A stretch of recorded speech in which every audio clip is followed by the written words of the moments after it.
What are some cheat codes for interacting with certain animals? A good smack to a mosquito kills the motherfucker. Axe body spray makes excellent bug spray.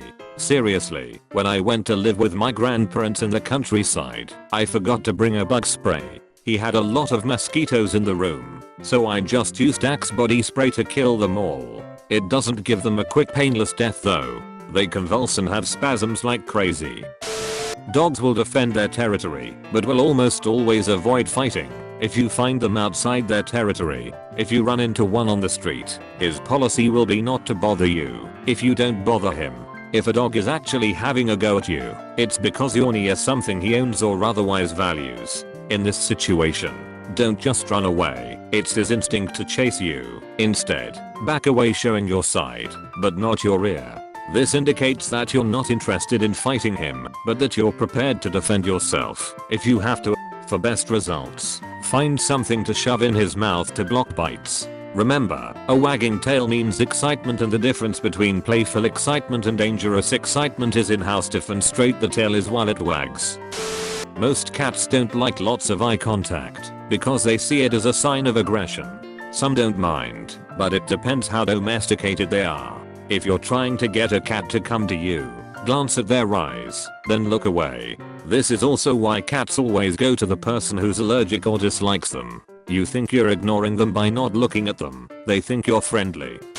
With horses you can blow gently into their nostrils. It's supposedly horseish for saying hi to other horses they like, and if it likes it, it will blow back and be chill. Have tried it a few times, and they seem to like it. But who knows, it's horses. If attacked by a shark, punch them firmly in the snout. If that doesn't work, poke him in the eye with your stump. If you see a hippo, run away. If the horse is dead, beating it won't do much good. Scratch a dog where its back legs can't reach. Keep scratching until its eyes begin to close, then move to the stomach and hips. Their legs will start kicking automatically and it's hilarious. Also, you will become that dog's best friend. Do not stand behind a black bear when he is backing up. They have terrible blind spots and very poor insurance coverage. Leave giant birds the hell alone. Would you pet a pea-brained angry dinosaur? No. Why, they put ostriches, emus, rheas, etc. in petting zoos is a mystery to me. These guys can quickly injure you, and there is no single quick tip in dealing with them. Rubbing your thumb and pointer finger together in a show me the money way gets animals' attention. Cats, fish, lizards, it's pretty neat.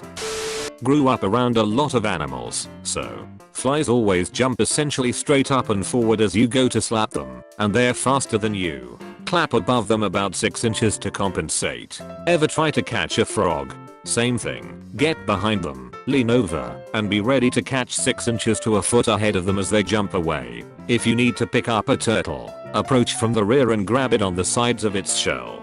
Warning, it will pee on you and scratch while trying to reach around and bite you. Generally, they can't bite past their front legs. Crabs are the same tactic. Approach from the rear and pinch in the center ear. Grab them by the butt. They'll squirm and stretch, but they can't get you. Always keep your hand on a horse so they know where you are.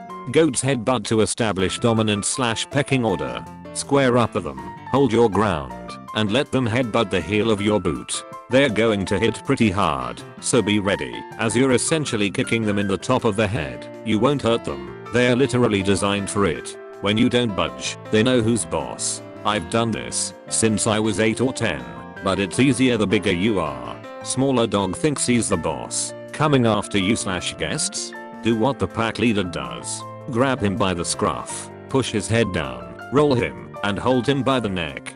Bare your teeth and stare at him. If he's still freaking, you can hold him, as long as necessary. Almost all of the time, they stop immediately. This is how dogs win fights. Kicking/hitting/smacking dogs is not something they understand, and is just plain abusive, and likely to make them even more aggressive. Doesn't work on big dogs. Too much potential to actually be hurt. In dog packs, alpha eats first. Humans should eat first. Dog gets food after human dinner is over. If you're feeding your dog before yourself, you send quite a message. Cat claws only work one way. If they're latched to your clothes, or you pull them forward to release. This is why cats can't climb down trees head first and get stuck on occasion. Snakes are easily distracted by motion. Wiggle the left hand far out while you grab the tail with the right and start walking away. Watch almost anyone working with snakes. You'll see them do similar. Obviously, avoid touching snakes at all costs unless you know what it is and what you're doing. Ever lose a hamster/mouse? Take a steep bowl or low bucket and stack books around it like a little spiral staircase. Put some peanut butter on a cracker and a small dish of water in the bottom. They'll be in there scratching to get out before you know it. Don't mess with birds. Any bird. Even canaries. Just don't. Don't approach deer and similar horned wild animals. Generally, they run away before you get the chance. If they don't, chances are they're guarding babies or territory. They're very good guards. If you can pick up a chicken, hold its head under one of its wings, then rock it like a baby for a minute. Then put it in the ground and it will be asleep. You can also put them in a trance by holding their beak against the ground and drawing a line out from their beak with your finger. When you let go, if they're head, they just kind of stare at the ground with their head down.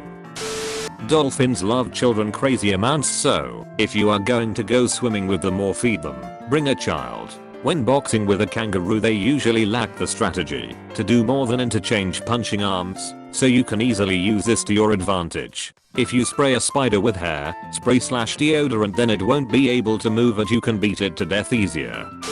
With dogs, always let them smell the back of your hand when you approach them. Never go straight for the pat on the head. Some dogs see this as a threat and will become aggressive. Letting them smell the back of the hand lets them know you're cool. If a ferret tries to bite you, scruff it like a cat does a kitten while gently supporting its bum. Hold it like that for long enough and it should settle and yawn. Will require repeating. When patting dogs/cats, try to scratch underneath the chin and work up instead of going straight for the over the head pat. It makes you appear much more friendly and less dominant. Many rabbits will enjoy a pat and a head scratch instead of being picked up. But if you do, best to have one hand around its shoulders and use the other to scoop it up from behind, so you quickly have it on its back in your arms, 4 paws up. If done correctly and quickly enough, they'll sort of just lie there, looking half asleep. Some prefer the tuck its head right under your chin method, so they feel supported everywhere, i.e. not only supporting legs, but held around their side or sides, their head, and their back. If you wriggle your fingers in front of an aquarium, fish will swim to your worm-like hands. Birds have trust issues. Cockatoos can be very friendly if you have one's attention. Soft clicking/clucking noises and small head bobs will often result in them dancing and imitating you. Be careful or they might land on your head or shoulders, which has happened to me. Never ever put your hand out to a parrot unless you understand parrot body language or the bird's handler is available. I have a Congo African grey and she can break chicken bones with her beak. Never look at a parrot with both eyes. When a parrot's belly feathers flutter, they are very relaxed. If a parrot's head feathers are down, but the rest of them are up, you are in moderate danger. If a parrot's back feathers are up, you are in great danger. Parrots are sneaky, manipulative little buggers. Whatever they are doing, bear in mind that it might be a trap. Yelling at a parrot will only make them yell back. Also, they love drama. If you yell at them, they will repeat the behavior so that you will yell again.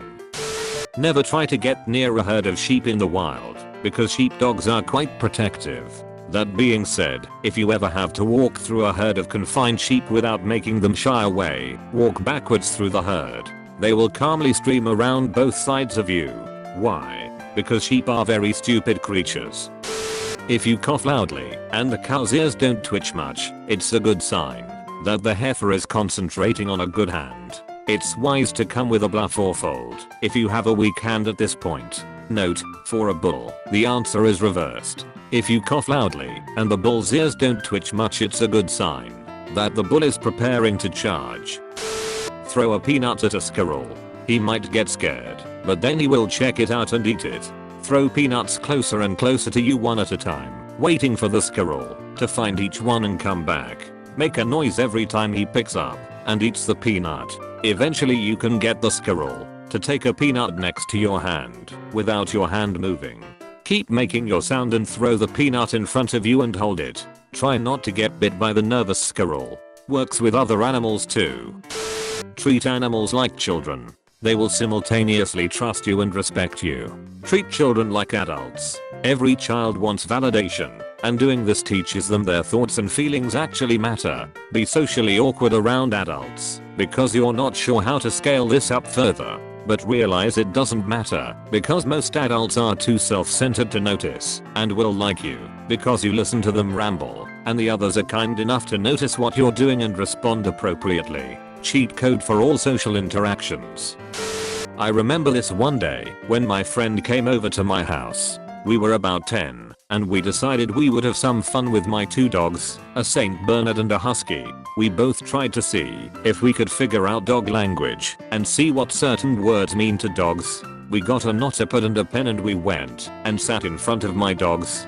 We started saying random dog sounds to them, such as woof and bow wow and off and stuff like that to see how they reacted. I remembered they started running around, and we said bow wow, and they stopped dead in their tracks. We looked at each other. We now knew bow wow meant stop. Another time, we tried off, and they started jumping up to us. We now knew off meant jump. This carried on for so long, and eventually we tried to piece words together to talk to the dogs in full sentences. We thought we had finally figured out dog language. Now, I think about it and have a chuckle, but back then, when we were 10, it was the most scientific thing ever. Late to the party as usual. Here are some things I've learned working at different zoos. If you don't know an animal, don't immediately reach for its face to pet it. It will probably bite you. I had this happen with camels, dogs, and cats a couple times. Elephants will hurt you on accident if you're not careful. Also, they love food. Then there are some of them that just want to kill things/people. One of my supervisors told me a story about an old circus elephant that would leave a small pile of food out for rats and then kill them when they came to eat it. Giraffes are pretty dumb, but super alert. Any small changes will put them on high alert and make them pretty antsy. The ones I worked with weren't very big on being pet. We had one that would let you do it, but you had to constantly feed her. Most big hoof stock, bongos, elands, gazelle, etc. are super skittish as they are prey animals, so don't expect to pet them unless they've been trained/hand raised.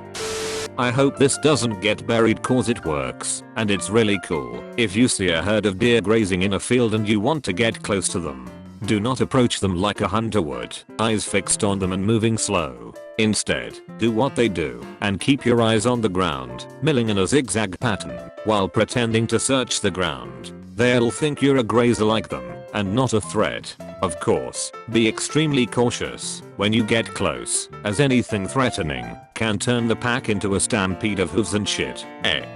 I don't advise this at all, but it is a cheat code that I've seen work. If you do end up being attacked by a dog, offer your forearm. Do this because not only will you be able to control the position of the dog so it doesn't bite a more dangerous area, but if the dog has latched on, use your free arm to push the back of its head into the bitten arm while pushing your bitten arm further back into the dog's mouth. This will make the dog let go. When humans approach hippogriffs, a proper etiquette must be maintained to avoid danger. Hippogriffs are intensely proud creatures, and an individual must show proper respect by bowing to them and waiting for them to bow in return before approaching. Eye contact should be maintained at all times, without a single blink. The hippogriff should be allowed to make the first move as this is polite. If offended, it may attack. Hippogriffs are tameable, but only by experts in their care, such as Rubeus Hagrid, care of magical creatures professor and gamekeeper at Hogwarts.